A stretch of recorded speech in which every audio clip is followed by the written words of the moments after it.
Yeah, maybe because then you don't want to lose momentum or get disrupted. So So I have hit stream, and okay, if we're online, this is the part where you finish my makeup off, right? And yeah, you this know is you well, you're finishing touches. you just maybe we just segue from a random conversation, right? Like and like that's why I had to put the possum in the pool. It's just And then I imagine this is the part where someone then goes 3, 2, 1, you're live, right? yeah, and yeah. and and you put your game face on.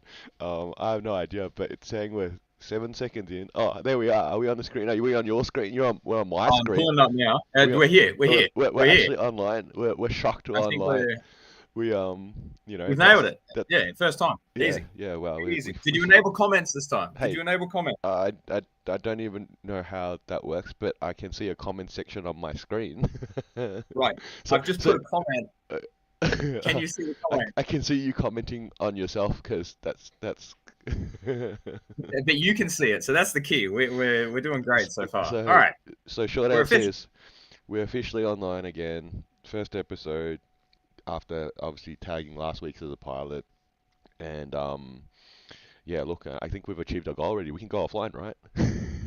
No, we definitely probably should finish one because we tried last week, got halfway through, cut off. So this is quite exciting, and we can comment too. So if nothing else, people can interact. Yeah, but firstly, you do realize people have to actually tune in first, right, to comment. That's Right. That's we missed one step there, right? They don't just comment It's like we're unless they're lacking actually confidence. online and tuning in. But hey, look, let's jump into it. Last week we got cut off at about 26, 27 minutes. We're trying to put together a full, solid 48-minute effort here, right? Isn't that what it is? Go back to our basketball playing days, yeah? Can we put together a solid 48-minute effort here, and talk about basketball, yeah? So hey, look, let's jump into it. Our first topic here is obviously this upcoming new season here and expectations. And every season teams come in preseason after media day, start to put together expectations on what they should be doing this season, and usually by the trade deadline, you're starting to see those clubs that give up on those expectations. Right? Last year was probably the Wizards. Towards the end of the year, they gave up on all their expectations and they said, "No, it's not going to happen. We canned all that." Brooklyn trade deadline last year, through different reasons. Let's be clear. They sort of said, "No, that's it. This Super team, we're giving up on this. Let's get rid of the remaining pieces here." And they obviously traded those players. So I guess the question here is, which teams in this upcoming 23-24 season do you reckon have the biggest expectations? I don't want to fall in the trap of giving you a long list, but I feel compelled to give you a bit of a long list, and then hopefully I can talk myself into a definitive answer. So I'll start with the East because I feel like a lot of off-season movement occurred. It kind of happened in two chapters. I feel like the East was the last couple of weeks, and then the West was probably at the start, right? So obviously in the West, you had Chris Paul going to Golden State, and there's this weird branding they're trying to do around that's going to work. Obviously, Phoenix picking up Brad Beal and pretty much having a completely different roster to what they did 2 years ago. That's significantly something. Houston did a little bit of moves, not that I expect them to be, a team. Mavs kind of doubled down on what they're doing. So I think in the West, maybe it's self-fulfilling, but I feel like Phoenix is the team with the expectations. You, you've okay. You got to at least hear it. I think the You sure don't rationale. want to pick them for the East as well? No, they're not in the East. That's not allowed.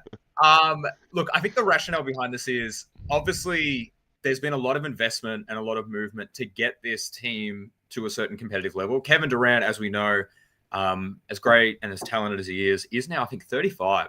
And with the injury history, you kind of worry a little bit. And how much longer is that window open? You really don't want to wait. I think you would prefer to get the championship this season if that was the case. But it's also the money aspect, right? So, yes, they did the salary dump trade of DeAndre Ayton, but there is a lot of money tied up. And now their flexibility moving forward is to basically just keep signing guys who are willing to play for Phoenix for about 1 mil or 2 mil. So, our bench, for example, probably won't stay the same next season. That's just the nature of the business at present. And, I watched the preseason game. I'll talk about preseason shortly, but, I was really hyped for what they've got going, and I'm putting my expectations on them, right? I'm gonna add that on. So as the East, those are the East. I guess, This is hard. are you saying though, let's just go back to that Phoenix take here. You're saying that Phoenix has the greatest expectation in the West, and if they're not being met, someone's getting traded by the trade No, I'm deadline? not saying that they're not getting traded. It's no, I think the expectations come from like it's a window of opportunity to compete. And Golden State obviously wants to extend the dynasty. LeBron wants to keep adding championships. Denver would like to repeat, but obviously once you've gotten that championship, the expectations are slightly different, right? So So I if think you guys don't, naturally, if I you want guys don't them win a to. ring this year, if you guys don't win a ring this year, is one of the big three getting traded? Maybe, maybe. Are you hearing it third? No, because the rationale here is that Kevin Durant will go in being 36 next year. Devin Booker will be hitting at that 28, 29 range. And, not that he could complain that the team hasn't been assembled around him, but I think that urgency of like, I want to be competitive, I want to get a championship would start to itch a little bit. And Brad Beal, 32 at this pace, but, you're talking about big contracts. You're talking about massive contracts that inhibit your roster flexibility, right? And that's where I think you want to win and you want to win quickly, right? You want to catch people off guard. Yeah, because I think like I look at the teams that don't have championships. Luka's young; he's still got heaps of time to pull something together. Pelicans, I mean, we just want Zion to be healthy. That's their bar that they've got to cross. You've got just trying to think of all the teams. Clippers, I think Kawhi's got nothing to prove. I think the Clippers in general, we kind of know that they can't stay healthy, but that's not an expectation in a sense. Like we want them to stay healthy. That's more of an aspiration, right? We don't expect them. We expect them to be good, but the real challenge for them is staying healthy. I want to jump to the East because I feel like the East is more interesting to talk about and probably the one that we actually might agree on. It's either Boston or Milwaukee, right? I feel like it's Boston or Milwaukee. What's up? Oh, the moment I put my hand up, we went green. And then while we were sitting like for 60 seconds on red that were just not online. I'm just I guess yeah. I'm trying to figure out what do you reckon we do here. You want to record? Well, it's still going. Yeah, but it's on a delay, I think. It's either Boston or Milwaukee. You put your hand up and it's currently coming through the stream. Oh, well, that's good. Keep Yeah, going. so But yeah, seriously, I okay, put my cool. hand out and it went green. I'll keep my hand up the whole time. Yeah, cool. Yeah, That needs to must pick be. up visual It's cues. like you get your phone and you go get your hand reception up, right? Is that what's going on here? No, look, I'm watching it in real time, so we'll see how we go. I'll let you know if anything goes funky with it. So in the East, obviously Boston and Milwaukee come to mind, right? As the two teams who've been the most active, did the big trades. That's kind of where my energy goes in terms of setting an expectation. Milwaukee's comes from, well, they just got Dame, and Dame's already 33, and they're trying to keep Giannis happy, so maybe that's where the expectation is.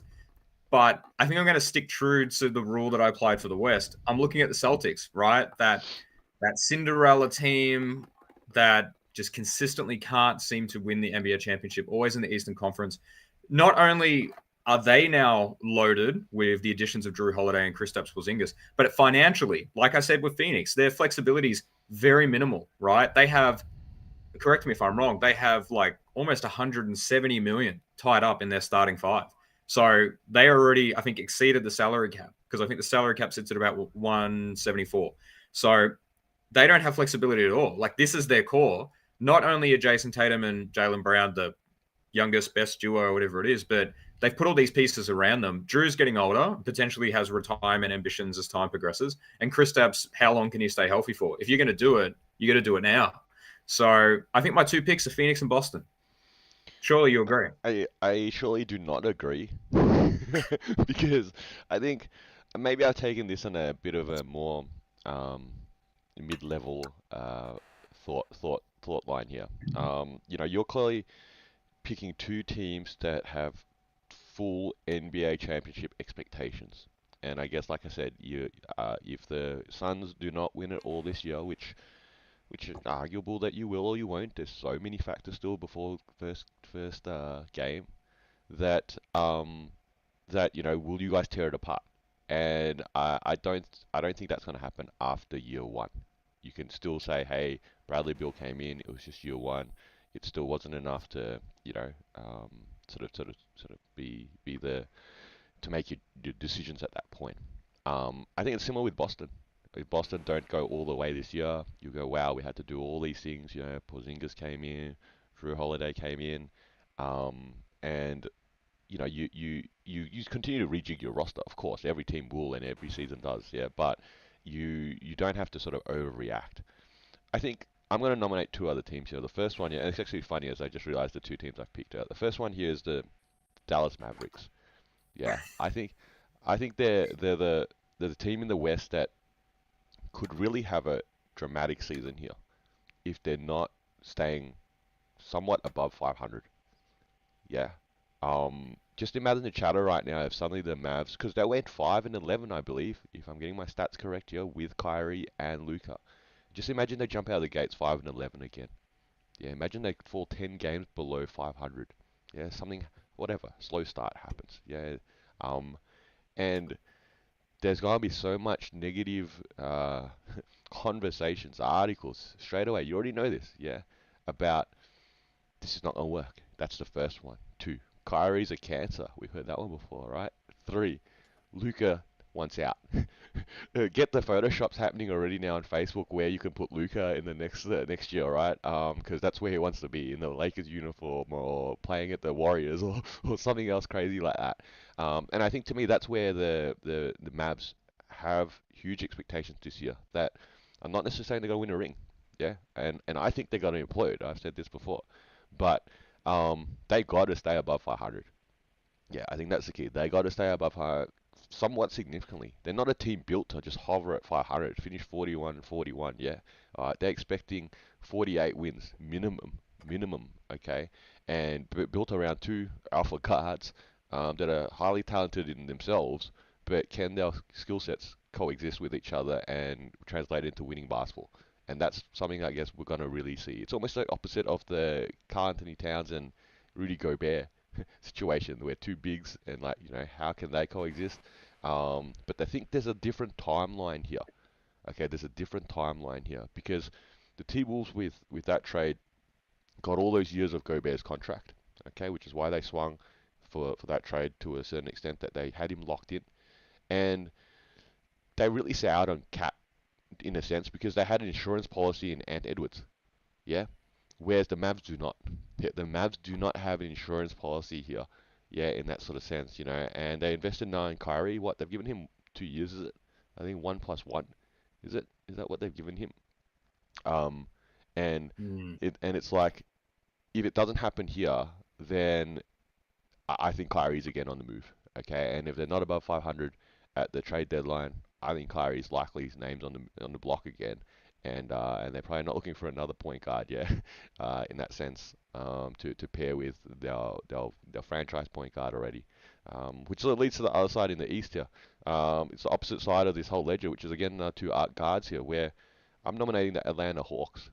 The Hawks need to actually string together a season where they're not one game above or below 500.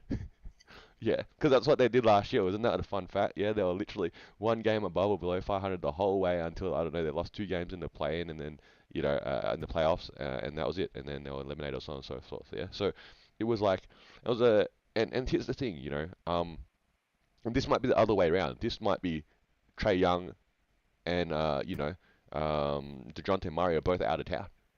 Yeah, because this team again is supposed to win. Yeah, this is supposed to be a top six Eastern Conference team, not a not a fight in for the play-in team, spot sort of team. And I think, look, they've been together a while now. See, neither of these, or not specifically, not the Hawks. They don't have an excuse saying this is just year one. Yeah, they've had year one. They did all of that. They've made whatever little upgrades they've made along the in the trade period here.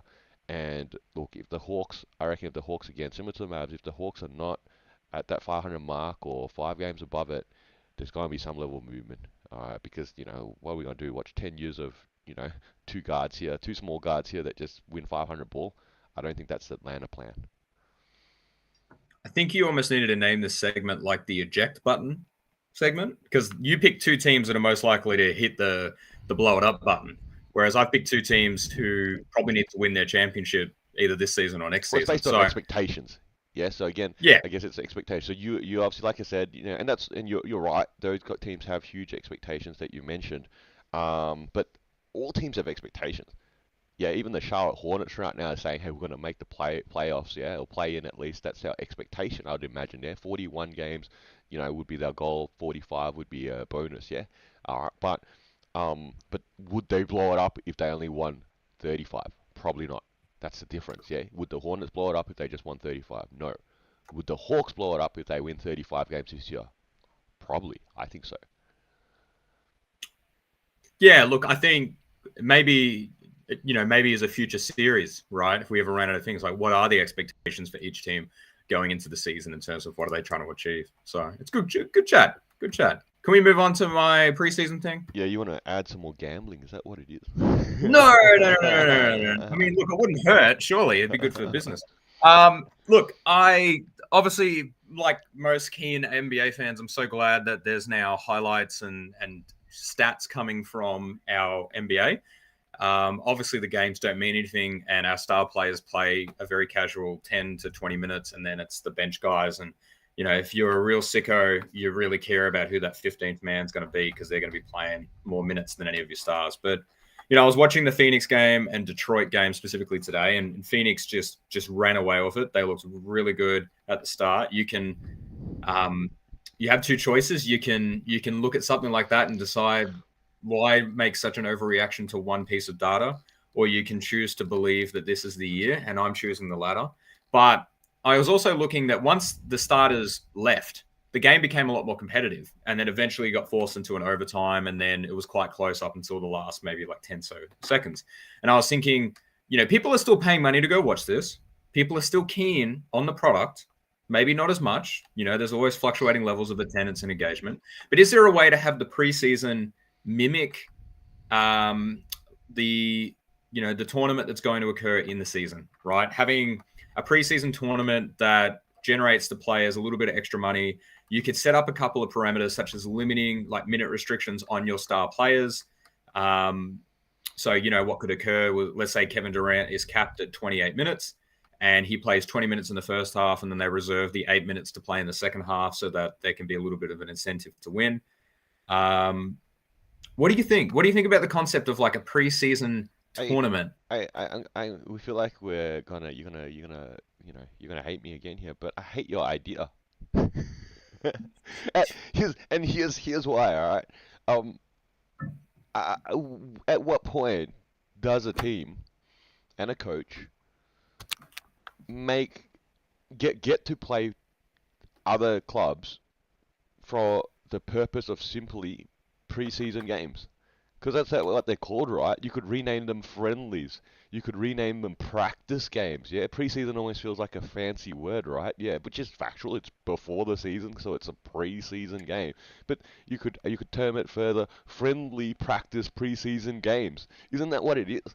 And that's why they suit 20 players up, and they're looking at the end of the bench, and you're trying to figure out who are your last cuts, perhaps, and so on and so forth. You're also looking to see who might slide into sort of the seventh, eighth, ninth, 10th man role, all right, and things like that, especially when you open the season in a couple of weeks' time. And if you're doing that, the games are not supposed to have meaning. That's the whole point. In fact, to save the frustration of a fan like yourself, don't put out a box score. Yeah, just you could stream it to people online, and you could watch your fans get up and down, and internally keep a box score, but don't share it. And then there's even less meaning to it, in that sort of sense, because it's just two guys that are going up and down the floor. The next thing I'm gonna pitch to, man, is that kids at the playground should keep a box score and take their games more seriously because they'll get more out of it, because you could add more structure to what you do on the street, right, on street ball. And I think that's the part where I think I totally disagree. That's the point. Yeah, I totally disagree. You guys played the Pistons, and then you got whoever else you're playing. These are total practice games. In fact, the part of the challenge here is like how many minutes do you give KD and Book and so on and so forth. And every club then now superstars, yeah, and usually that looks like say 12 minutes max. Sometimes you take that to 20, yeah, because for one reason or another, maybe they're younger. Sometimes you don't even dress them. Yeah, that's the point, right? LeBron's not going to play, I don't think. Um, I think his goal is to play 3 out of the 6 preseason games. All right, and that makes sense. You're trying to figure out what it is. When the regular season rolls around that he's going to play as many minutes as possible and as many games as possible in that sense. Um, because they're meaningful. But at some point, you have to have games that are not meaningful that assist you in the bigger picture of meaningful games. It's uh, it's never easy just hearing that my ideas are terrible, but that's okay. Um, I think if the NBA is keen for a little bit more, monetary competitive incentives, I clearly claim the trademark for the idea. Can I segue into another suggestion that spurred off my enjoyment of the Detroit and Phoenix game? You might actually like this one. This might be a little bit better. Roll with it. Okay, so I was thinking, right? Obviously, with overtime, in a preseason game, they had overtime. I collectively think everyone there was like, great. Now we have to stand around for an extra 10, 15 minutes to let this game finish. We probably this needed to end. We're not trying to win, right? Going off that logic that they don't mean anything. So what if overtime games in the future had I think it's an Elam ending, similar to how the All-Star game works. So instead of having a 5-minute time or whatever the tied score is, they might set let's do a park reference here. Let's go first to 11 or first to not Yep. first to 21. Yep. Let's go first to 11. So the first team to score 11 additional points on wherever they finish the regular duration of the match. That is what they're aiming for. Now, it doesn't allow us to have those excessive triple, quad overtime games that sometimes do occur, and they're very exciting. But I could spin it positively and say this prevents players from having to play a lot of minutes, because the reality is, yes, it could take you longer than 5 minutes to get to 11, but I feel like the ceiling is significantly lower by having a set target opposed to having an infinite possibility of overtimes. What do you think about that from my preseason enjoyment today? I'll buy into you could mix up the game in the preseason. Yeah. Elam ending's an interesting one, right? I like it. I like it in the All-Star game. I think it gives a bit of mixes it up, bit of fun. I think other ways you can look at ending games, in a tied situation is similar to like soccer. Yeah, sort of like, Free throw shootout. no, Knockout. Knockout. that would be the last point. I'm just talking more like things like golden goal. How about next basket wins? Well, the issue with that yeah. is it's about the jump ball, right? So I don't know, and then games could be ending too abruptly. I was thinking that, but that's why I thought an Elam ending allows each team to have shots at goal. No, you're right. You're right. Elam ending for the basketball format, it probably makes the most sense. And yeah, look, I don't know. I think it'd be interesting. I think you could definitely test it there. There was a chatter a little while ago. I don't know if you recall that Elam ending or Elam scoring was going to potentially be looked at from a league perspective, but I think a lot of that chatter has died down. Because I think there's a bigger picture here. It's much harder to establish what you're trying to shoot towards in that sort of sense. And Elam also has that challenge where even if it's a blowout, it's still going to be a blowout. Yeah. And then effectively you still have a poor product there to view as a spectator and so on and so forth. So and market as a league. So I think it's I think where Elam works well in these situations, it can have its benefits. And hey, look, I'm for that. You want to test it in the preseason, you could. You're probably gonna get a lot of question marks. Yeah, that what are we doing here? From some of these teams, because I think that's a lot of the situation with the NBA and FIBA rules as well. Is that not everyone sort of really takes them on board, and then they go, what's going on here? I can't do that. Yeah, I've only got 2 steps, not 3, right? So so on and so forth, right? So yeah, it's an interesting situation there, I guess. But yeah, look, hey man, you want to write them a letter? I'll you can put my name on that letter too if you want. Can we just send them this link? Maybe just that's. We would if it actually were streaming. Like it's been sitting on yellow the whole time. Do I need to do this some more? Hold on. Yeah, I'm gonna. It's No, a. you're good. You're good. It's You're a. good.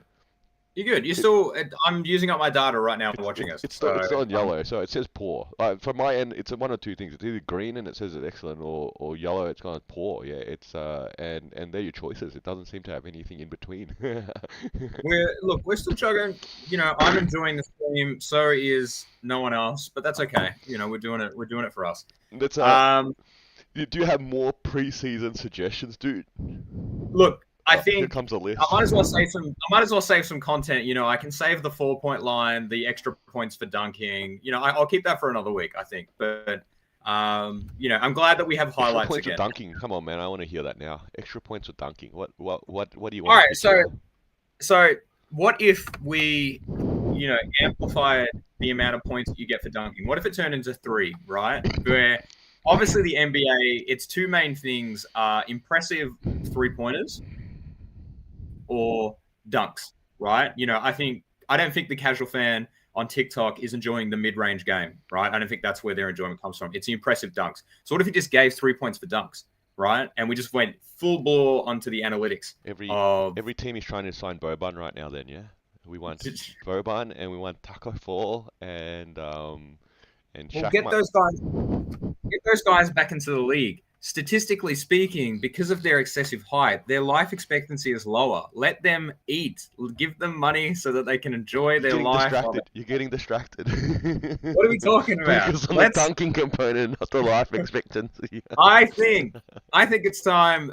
Obviously, fantasy, our excessively early fantasy draft is now becoming more and more relevant as time goes on, and we've probably found ourselves in some interesting predicaments because we did that draft before players moved. So, picking Giannis before Damian Lillard comes onto the team, there's a different expectation. Obviously, you were quite fortunate to pick up Lillard, but is he going to replicate the Portland numbers? I'm still stuck with James Harden, and he clearly does look like he's going to play, but I don't know to what level. And he's so erratic with how he chooses to exit teams. So obviously, we haven't had any movement in the league yet because no one's playing, and there's no reason to overreacting. But you're sitting on a lot of pieces. So are you thinking about a way that you can flip 2 to 3 guys for a really good player from someone else, or? Well, you came to me like 2 weeks ago now, I think, and you said, "What do I want for Dame Lillard?"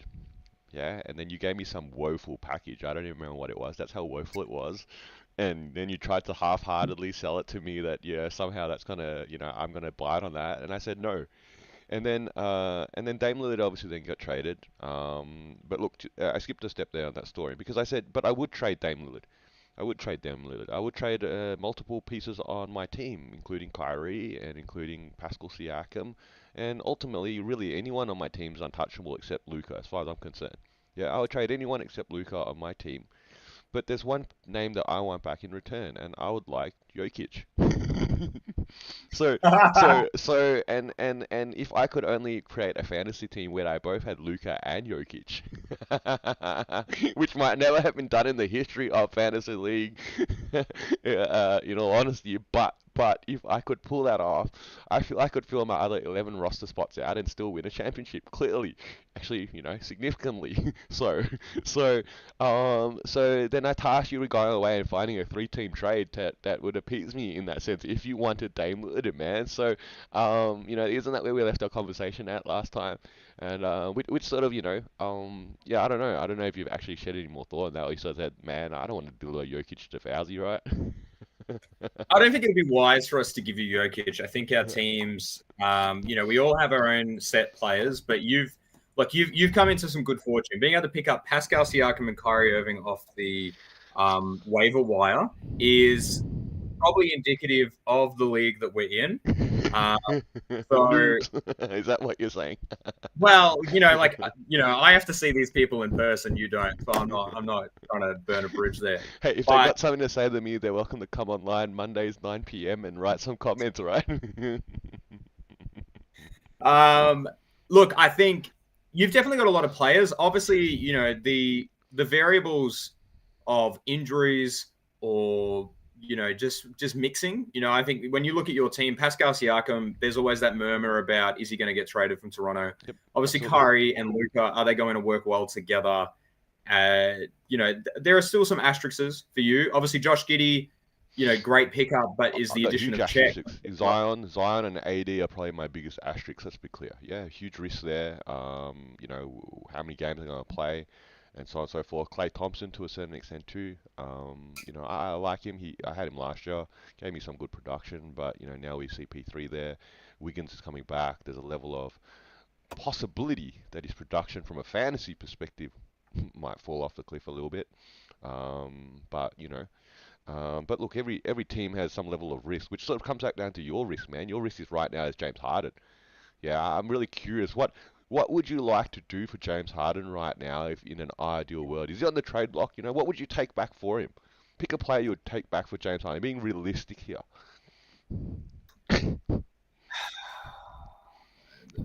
I mean, like if Luka's off the table, or um, Jokic, huh? or Jokic for Jokic. Harden. Look, recognizing that Harden has the potential to still be a 20 and 10 sort of guy, um, pulling someone back of similar value, that's always the trap. So Let me, I let me think ask for you this: me, would you rather flip him right now and still pitch that tagline that he was a 20 and 10 guy last year, or would you rather the season roll 20 games in and he's played 4 games and he's averaging 15 and 6 and clearly seems disinterested? And now I you. think, look, I would actually say because of the nature of a 6-team league, we can safely pick up people off the waiver wire. So if he really flames out this season, I can just drop him and pick up someone else. True, But there's true. also the reality that we need to have players on our bench, players that aren't generating statistics per week. So I don't want to knee-jerk react on that because, I have Tyrese Halliburton, Devin Booker, Tyrese Maxey, and James Harden. I think it's the core guards that I'm going with here. One of them will have to sit on the bench. And if James Harden refuses to play, refuses to give effort, it makes my decision making really quick and easy, right? And Tyrese Maxey becomes an instant beneficiary of James Harden's decision to sit down. Let's say Tyrese Maxey ends up in a weird trade package to bring someone back and they create a big three in Philadelphia. James Harden's production goes up. So I'm okay to sit. I think for me, I think I actually lucked into something. So my center, I think, is probably the position with the biggest ceiling floor, right? With Wembanyama, Holmgren, Ayton, and Claxton. When I first began this season, Claxton was the only sure thing to give you probably 10 and 8, right, and a couple of blocks. But I was banking on those two rookies being lanky enough to give me some blocks, and Ayton hopefully being a part of that Phoenix core and getting at least a double-double. Now that he's in Portland, I feel like his production's going to go up just based off the nature of he's going to be a bigger focal point of the offense. So that's great for me. Wembanyama and Chet, still that bit of an asterisk. And, that's where maybe the position of need would need to be filled. The problem with centers, I think, when Jokic is obviously tier A, and then Anthony Davis, maybe tier B, and then I don't really know. It's a very quick drop. The role of a center is not the same as guards and wings in the NBA. So it's a hard spot to fill. Jokic is a unique center because he gives you assists as well. He gives you assists and he gives you really crazy percentages across all three categories. Yeah. Um, Many centers do not give you assists in that sense. Might give you 3 or 4, which is probably a good find already. Similar to Giannis, he doesn't give you elite assist stats. And then obviously some of these guys don't shoot significantly higher percentage either threes or high percentage of or big volume of threes or obviously high percentage of free throws. And centers can really hurt you there. I think I've got Gobert as well, so free throw percentage there, it doesn't really help your cause. His field goal percentage helps your cause. His free throws don't help your cause in that sense there. So, yeah, but it's yeah. Look, every team has its asterisks, isn't it? I think, and you're right. I think, yeah, I don't think it was luck that I picked up those players that I picked up. Right? I think for me, I just tuned in and I checked out who was available. In that sense, and I grabbed them. And like you said, because it's only a 6-player league, there are going to be productive players, and the sooner you can, you're willing to cut loose a player, even if it's like a well-known name like James Harden, to pick up a productive player this year, they're definitely going to be available on the free agency pile, I think. So, which sort of leads me to this thought. I was like, right now, if I said to you, I'll give you Franz Wagner for James Harden, would you make that trade? I feel like no. No. Uh, Oh, okay. All right, that's fine. You're still riding James Harden from last year. I gotcha. Yeah, I can see that. No, look, I can see that. I think again, You're I think hoping again, you're hoping 20 and 10. So here's the catch, right? You're hoping 20 and 10, okay? But that was last year's production. How realistic is James Harden's production going to increase or decrease? And I think any NBA fan experienced with knowledge there, the likelihood is that his stats will decrease. Not only simply because of age, okay, but also role because of his fit, okay, and so on and so forth. Yeah, it's that's the reality. And it's a matter of how much it will decrease. I expect Dame Lillard's stats to decrease. Absolutely, had a career year last year. Yeah, I expect his stats to decrease. Okay, but if they decrease from 32 to 28 points a game, I can live with that. Yeah, that's the difference, right? But Harden's already at 21 and 10, which is still solid production. Okay, but going any lower than that, now you're cracking, now you're not cracking 20 points a game anymore. You're starting to crack into, dip into the teens. but I think with Wagner as well, I think he averages what 16 and 8, and some decent 3-point shooting. But it's does he take that jump? Which I feel like of all people, you are not advocating for him to take that jump. So I don't feel like being conned by you. Hey, look, I think I don't even have Wagner, man. He's on the free agency pile. So, after this recording podcast, you can think about it. And tomorrow, if Franz Wagner's suddenly on your team, I wouldn't be shocked. I wouldn't be shocked. And here's the catch. See, here's the catch. This is a level of there's a level of percentages here, isn't it, to be played? Okay, we're saying here. I'm making you think here from a sense that the likelihood of James Harden's stats declining are greater than his stats increasing this year. But that's the opposite scenario for Franz Wagner. And I think everyone would agree with this too, from a fantasy perspective. The likelihood of his stats increasing, his role increasing, his production increasing would increase versus decrease. So at what point do they intersect, and which player will then become more valuable in fantasy here?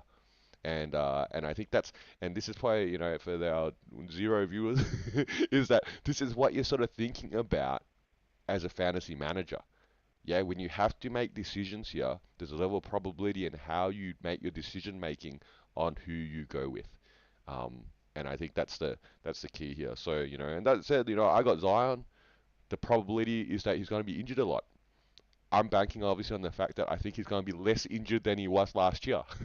That's the catch, right? I'm accepting he's going to be injured, but I'm going to bank on the fact right now that he's going to be less injured than he was last year, because last year he was significantly injured. I think ultimately, these segments will become a little bit more interesting once the seasons actually begin. This has been inadvertently one of the most hyped things of all time. I'm keen for the season to start, but I don't want to overreact. So, Well, yeah, I think after week one, we'll maybe I'm overreacting. I don't know. Me and you first week, man. I think is it only a 5-day week? The week one, I had a quick look at the other day, and I don't know. You probably haven't even looked yet, right? Well, no, you've got your graph and analytics right now. when the season draws closer, I'll invest more energy into it. I try to What try date to does the season start? compartmentalize my life like What date does the season start? late October. I Oh, can tell you mate, that much. you're gonna miss the first week. That's even better for me. 25th October. Please tune in on the 31st. It's not for Halloween. That's what we're Set your doing. It's lineup not on the for 31st, and you can play week 2. Halloween. Yeah, Oh, maybe I'll make sure I send out a reminder to people. Just a courtesy reminder because it's been a while. that's okay. You can just play your default lineups. Fantasy does some interesting things. They just put players in there for you anyway. And it's funny. I've seen some teams that clearly have had fantasy managers abandon their team, right? And they're just not setting any rosters as a lot. And then the funny thing there is that when these abandoned teams outplay teams that have active fantasy managers, because simply the players that are default rostered are obviously producing better than the decision making of a active fantasy manager, which is interesting. So don't be one of those guys, yeah, to whoever's out there. Yeah. um, which leads us to our last topic wrap up today. Yeah, we've been sitting on this one for a while, right? And I guess you got about 10 minutes here to really you know to really tell me what sort of blasphemy was it that you decided 3 weeks ago, give or take, that you wanted to suggest that Michael Jordan was a stat padder. Yeah, I feel like if I we're gonna take some juicy cuts from here, all right, you're gonna get the hate mail piling up at your doorstep right now, because clearly I disagree, but you had some sort of thought that MJ came back to play the game that he loves simply for more stats. Please share. I feel like I need to. Obviously, anyone who's probably regularly watched some of our content, um, I think one of the key features that makes me interesting to listen to is my lack of filter, right? Or my commitment to thinking of things and just going. So I think when I looked at it, he came back to play, right? He had a competitive edge. He had a compulsion. He felt like I wasn't done yet, or I really like basketball and he wants to play. I'm not necessarily saying that was his deliberate intent on coming back, but I think one of the things that comes out a little bit when we look at his career statistics, right? You've probably seen those infographics, right? Like LeBron's career points, rebounds, assists, or the whole like at the age of 38, what they're doing. You've seen all these different comparisons. I think it hurts Michael. It hurts Michael because even though he got more total points, rebounds, assists, steals, blocks, etc., his averages in terms of per game averages would have been a little bit more elusive had he not done those extra 3 seasons, right? He would have had a higher points per game average, which would have been harder to hit because a lot of MJ's status, right, and the big debate between him and LeBron and Kareem, the biggest debate is around it's around the prospect of what else could he have done if he had more time. Like if MJ played 20 years like LeBron, what does he get? Right. And LeBron has hit that longevity mark. We obviously can never get the answer to this, but that's why I think the Wizard years are so interesting because it actually tarnished a little bit of that hypothetical stuff. He did nothing with the Wizards. He played for the love of game. He got some extra stats, but he didn't do anything competitive, right? But we just gloss over it. Whereas we kind of hold LeBron. It's like every year he's supposed to win the title. I just think it's an interesting comparison. It is an interesting comparison. I think again sticking to the topic here, because this has nothing to do with LBJ. I don't know how you even brought LeBron's name into this. You're trying to. Look, I'm trying to, you know, put it together here. You're basically saying that playing at the Wizards hurts the comparison between MJ and LeBron. But I totally disagree. And in fact, I don't think I've seen numerous, I'm sure you have too, online memes and stats and pictures, true or false, fake news, whatever, I don't know, of how people compare MJ and LeBron. And no one suggests anything like, oh, MJ is less than LeBron because he played at the Wizards for those few years. I've not seen a single thing there. Okay. It's not suggested in part that MJ tarnished his legacy by coming back because he came back when he was like 38. Yeah, that's when players are retiring and his impact, his expected impact at that point, the expectation for him at that point was not to win championships.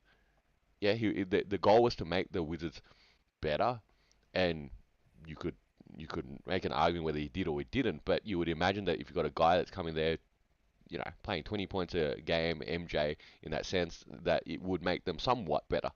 Okay, and I think that at the end of the day, it's I think I guess I said this to you 3 weeks ago when you said this. I said he came back to play for the love of the game.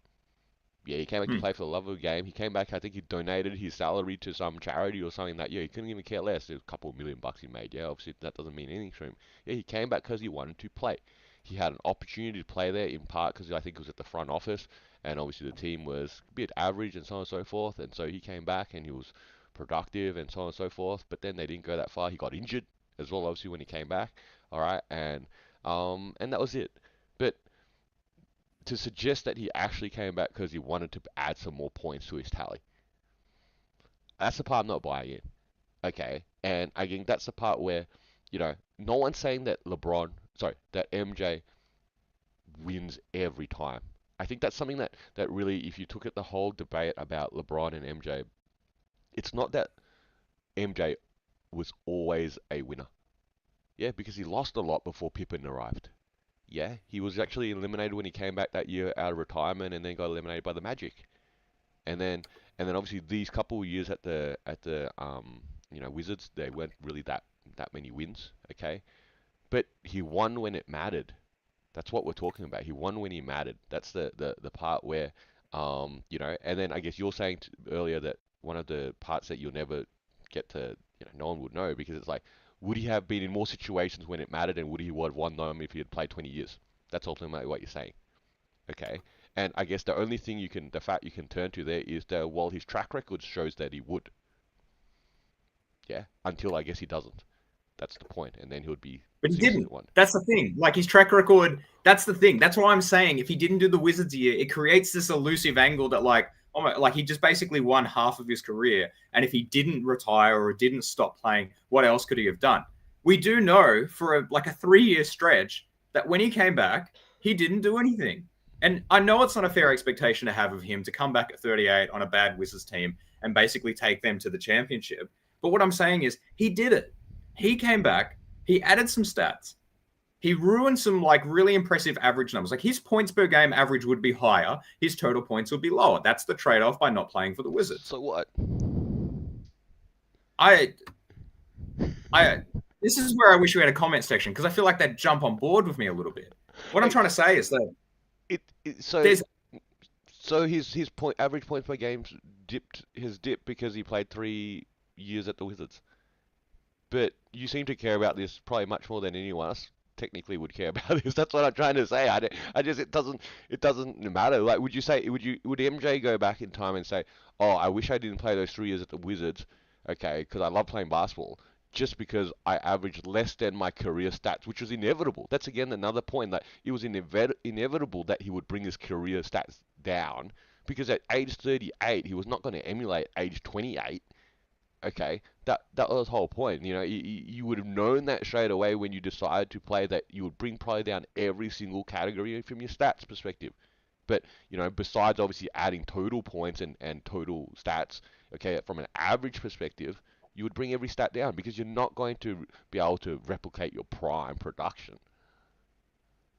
Yeah, I don't think I'm holding that expectation to him. I'm just kind of saying that without the Wizards years, I feel like Michael Jordan's whole thing is the mystery of what could have been, right? Kareem and LeBron both mimicked each other where they did the full 20 years and we kind of got the breadth of what they've done. And a lot of their success is built around the longevity and the amount that they did, right? Whereas Michael Jordan felt like the guy who basically, like the analogy I'm thinking of here is that he rolled out of bed and just nailed the test without studying for it, right? That's MJ's allure, is that he rocks up, he wins, and then he goes home. And that's his vibe, right? And he didn't do it often, but when he did it well. Whereas LeBron has worked really hard, trained really hard, focused really hard, done it for so long, and has had less success, right?